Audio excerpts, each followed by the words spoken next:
In the year 2000, the NHL was still raw.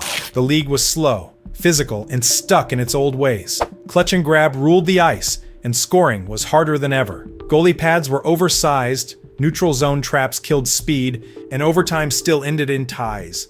Stars had to fight through traffic just to get a shot off. Nobody talked about pace, nobody cared about flow, and somehow it worked. This was hockey's version of gridlock. Tough to watch, brutal to play, and holding back something special. But under all that grind, something was building. Young stars were starting to break free. Old dynasties were crumbling, and behind the scenes, the game was getting ready to blow it all up. But let's start with the mess. But 2001 felt like hockey was walking a tightrope. The league was still rugged, still defense first, but the cracks were growing. Stars were frustrated. Fans wanted more goals, and the shadow of another lockout loomed just out of frame. But on the ice, the story was all about one thing: Detroit. The Red Wings didn't just build a team, they built a time capsule of greatness. Steve Yzerman, Brendan Shanahan, Sergei Fedorov, Nicklas Lidstrom, Dominik Hasek, Brett Hull, Luc Robitaille, Chris Chelios. That wasn't a roster. That was a Hall of Fame ceremony waiting to happen. And they weren't just skating through the motions. They finished with 116 points, controlled play, moved like they were in sync with the ice itself. Every zone entry, every breakout felt automatic. They were slow, heavy, surgical, and terrifying. In Ottawa, something was finally clicking. Alfredsson had help. Marian Hossa looked like a star. Zdeno Chara was skating through bodies. The Senators weren't just fast, they were dangerous. But people were still waiting for the moment they'd fold. Then there was the madness in New York, and of two kinds. The Islanders, finally back in the mix, had brought in Alexei Yashin and Michael Pika. They made the playoffs for the first time in years and pushed the Leafs to 7 in a series full of cheap shots and bad blood. Meanwhile, across town, the Rangers were still stuck. Big names, big payroll, no playoffs. Again, in Colorado, the Avalanche were hanging on. Patrick Waugh was still dangerous, Joe Sakic was still clutch, but Forsberg missed the entire regular season after having his spleen removed. Then he came back for the playoffs and looked like he'd never left, throwing hits, making plays, dragging the Avs forward. The Western Conference was stacked, San Jose was rising, Dallas still had pieces, Vancouver was scrappy, but all eyes were on Detroit. And then there was Carolina, a team no one picked. Rod Brind'Amour, Jeff O'Neill, Arturs Irby, all grit, no flash. They beat the Devils, they beat the Leafs, and suddenly they were in the final. Game 1. The Hurricanes stunned everyone with an overtime win, but after that, Detroit showed their weight. The legends stepped up. Yzerman made every shift count. Hasek shut the door. Lidstrom was perfect. Game 5. Shanahan scores. The building explodes. Scotty Bowman skates a lap in his suit. Hasek throws his blocker in the air. Detroit had done it. 10 Hall of Famers, 1 cup. The Wings were champions again. And the league, still running on a dream. But off the ice, the storm was getting closer. But 2002 felt like the beginning of the end, even if no one realized it yet. The game was slowing down. Scoring was drying up. Teams were playing for the shoot-in and the trap. But underneath the grind, one thing still held it all together: goaltending. And in 2002, it became the centerpiece. The Devils were still the blueprint. Scott Stevens, Scott Niedermayer, and Martin Brodeur anchoring a system that refused to break. They weren't fun to watch, but they were suffocating. The trap was alive and well. But that wasn't the story. The story was Toronto versus the world. Matt Sundin was still producing, Curtis Joseph was still stealing games, and Tidomi was still dropping gloves. They weren't contenders, but they had the entire city behind them. When the Leafs and Islanders clashed in the first round, it turned into a full-on war. Cheap shots, broken bones, blood on the ice. In Montreal, the Canadiens shocked the world. Jose Theodore stood on his head all year, won the Vezina, and somehow dragged an underdog Habs team into the playoffs. Then they knocked out the top-seeded Bruins in the first round. A full-on collapse that still haunts Boston fans. The Senators were rolling, still built on speed. Alfredsson, Hossa, Redden, Kara, but no one trusted them yet. Not until they proved something in May. Over in the West, it was all Detroit. Again, Lidstrom, Yzerman, Datsuk, Hasek, a dynasty that wouldn't go away. But this time, they hit a wall, and it came wearing teal. The Sharks were finally arriving. Patrick Marleau was growing into a leader. Owen Nolan was still a force. Evgeny Nabokov was sharp in goal. They were physical, fast, and ready to make a push. But the Avalanche weren't done yet either. Roy still had it. Sakic still had it. And Forsberg, finally healthy, was hitting people like he owed them money. They beat the Kings. They beat the Sharks. They were back in the Western Conference Final, looking to defend their crown. And then came the moment. Game 7, Colorado versus Detroit. It should have been epic. Instead, it was a beating. The Wings destroyed them 7-0. Roy got pulled. Lidstrom scored from center ice. It was a message. Detroit rolled to the final. Waiting there, the upstart Hurricanes, Brynda Moore, Urbu, Grit. They had no business being there. And yet, they were. Game 1, Carolina won it in overtime. But that was it. Detroit crushed them the rest of the way. Game 5, Shanahan scores. Bowman lifts the cup. Hasek finally gets his ring. The old guard wasn't done just yet. The Wings were champions again. But the game around them, it was slowing to a crawl, and fans were starting to notice. But 2003 felt like the air was getting thinner. Scoring was at its lowest in years. Neutral zone traps were everywhere. And if you weren't already up by the end of the second period, you probably weren't winning the game. It was tough to watch, but it was even tougher to play. And right in the middle of it, the Devils were thriving. Again, Martin Brodeur was still ice cold. Scott Stevens was still erasing people with open ice hits. And in the playoffs, they looked more machine than team. But it wasn't just the Devils making noise. The Wild, yes, Minnesota, pulled off one of the most shocking playoff runs of the era. They didn't have stars. They didn't have flash. They had Jacques Lemaire. They had discipline. And they had Marian Gaborik. In the first round, they shocked the Avalanche, a team with Forsberg, Sakic, Waugh. Then they stunned Vancouver in 7 games. They were boring. They were brutal.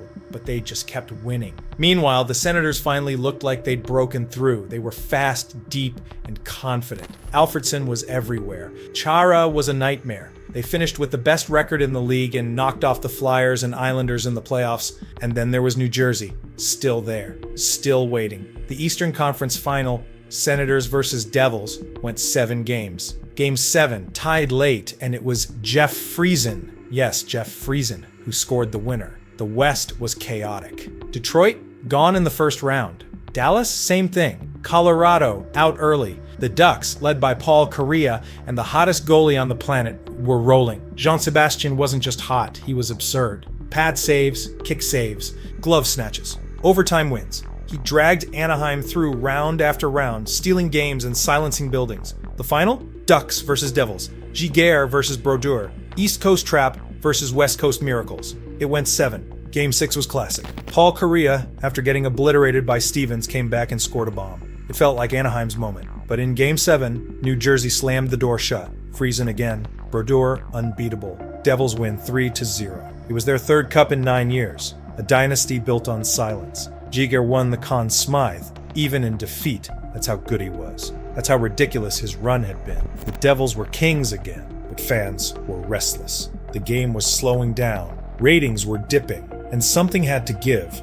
But 2004 felt like the pressure was finally too much. The trap was everywhere. Scoring was still down, and players were starting to talk. The game was slow. The flow was gone. Skill was buried under layers of defense. And behind the scenes, a storm was forming. But before the lights went out, hockey gave us one more chaotic masterpiece. The Calgary Flames came out of nowhere. Nobody had them circled. Nobody thought they'd go the distance. But then Jerome Iginla decided it was time to rewrite the story. He played like a man possessed, scoring, hitting, fighting, leading. And behind him, Mika Kaprizov, plucked from San Jose mid-season. Quiet, focused, unbeatable. The Flames were a team of grinders. Chris Clark, Martin Galinas, Stéphane Yell. They beat the Canucks in 7, knocked out Detroit, and then survived the Sharks in a brutal 6-game war. In the East, the Lightning were flying, literally. Vinny Lecavalier, Brad Richards, Martin St. Louis, all speed, all pressure, all gas. St. Louis led the league in points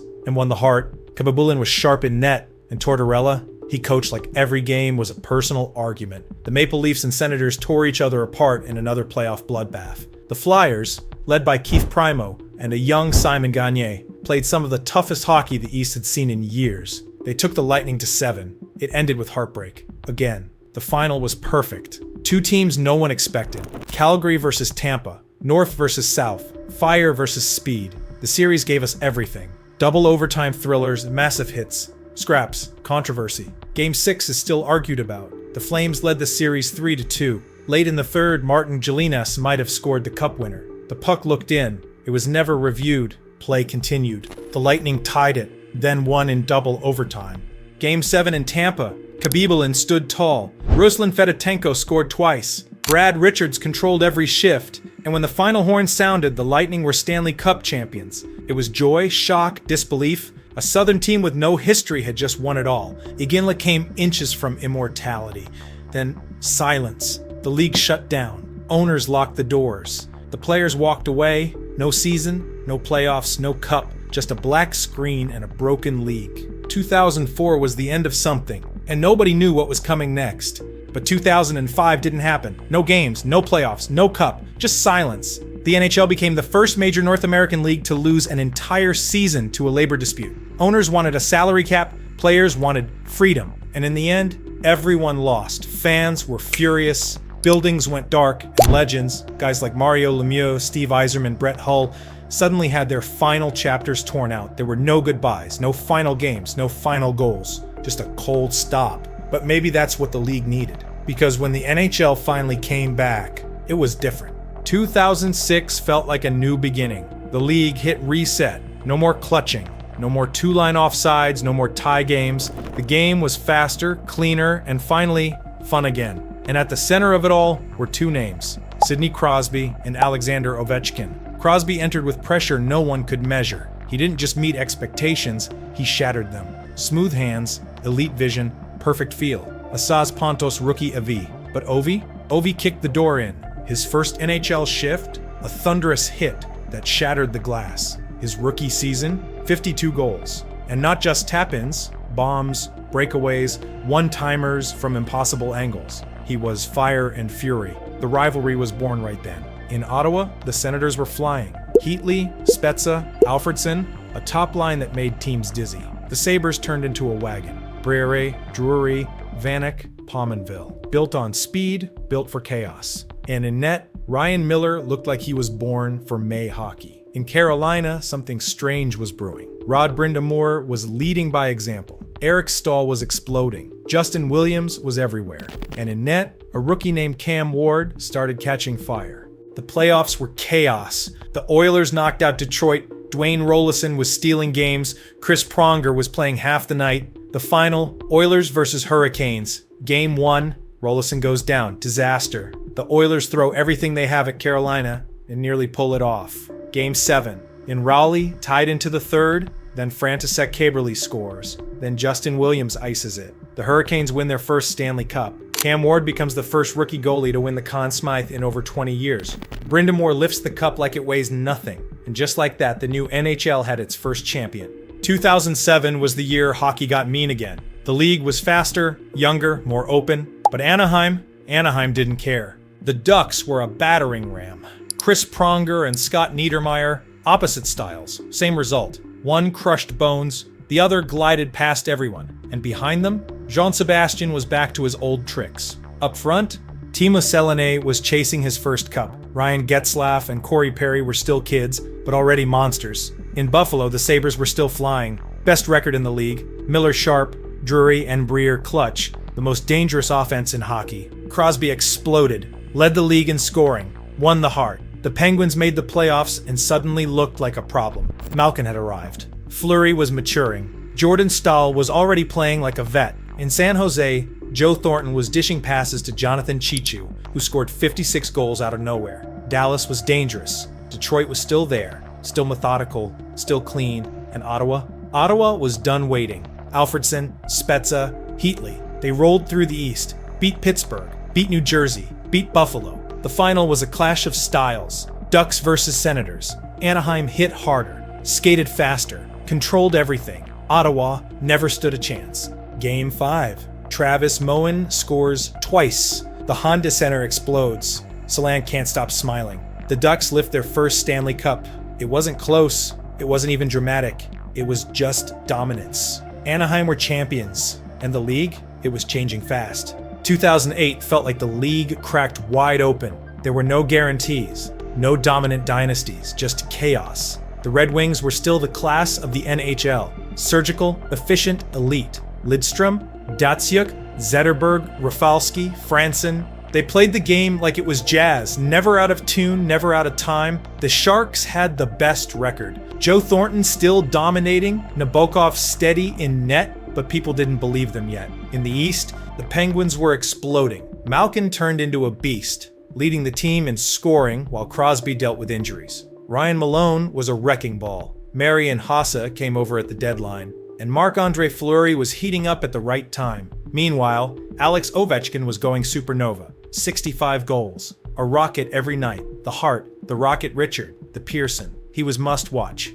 Every shift. Washington went from irrelevant to electric. Montreal finished atop the East behind a breakout season from Alex Kovalev and the emergence of Carey Price, but their playoff run collapsed immediately. Then there were the Flyers. Banged up, rebuilt, and ready to punch above their weight. Mike Richards led the way. Daniel Briere showed up when it counted. Martin Byron was rock solid in net. The playoffs gave us everything. Philadelphia stunned Montreal. Dallas beat San Jose. Pittsburgh rolled through the East like a freight train. The final? Red Wings versus Penguins. Old Empire versus Young Fire. Game 5? A triple overtime epic. Peter Sikora called his shot, then scored it. The Penguins stayed alive, but Detroit wasn't letting this one slip. Game 6, in Pittsburgh. Tight game, last seconds. The puck finds Hossa, inches from the line. He runs out of time. The Red Wings win the Stanley Cup. Zetterberg wins the Conn Smythe. Lidstrom becomes the first European captain to lift the cup. The Penguins, close. Too close, but not done.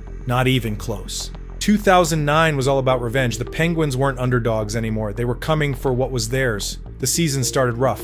Crosby was banged up, the team was sliding. Coach fired, Dan Bielsma came in, and everything changed. Malkin dominated. Art Ross winner. Crosby got healthy. Fleury got hot. Jordan Staal started winning every shift, and the team just started flying. In Washington, the rivalry exploded. Crosby versus Ovechkin in a second-round clash that felt like a final. Game 2, both scored hat tricks. Game 7, a Penguins blowout, but it didn't matter. The series was an instant classic. Detroit was still Detroit. Lidstrom, Zetterberg, Datsyuk, Franson, Osgood back in net. They beat Anaheim in 7, then swept Chicago. They were back. Again, the final, the rematch, Penguins, Red Wings, 1 year later, one more shot, it went 7. Again, Game 7. In Detroit, tight, violent, tense. Max Tolbert scores twice. The Penguins hang on. Final seconds. The puck lands on Hossa's stick. Again and again, he doesn't score. The Penguins win the Stanley Cup. Crosby lifts the cup. Malkin wins the Conn Smythe. Fleury makes the save of his life. The rebuild was complete. The kids were champs. And just like that, the decade was over. Thanks for watching. If this brought back memories or gave you new ones, hit like, subscribe, and check out the next one right here.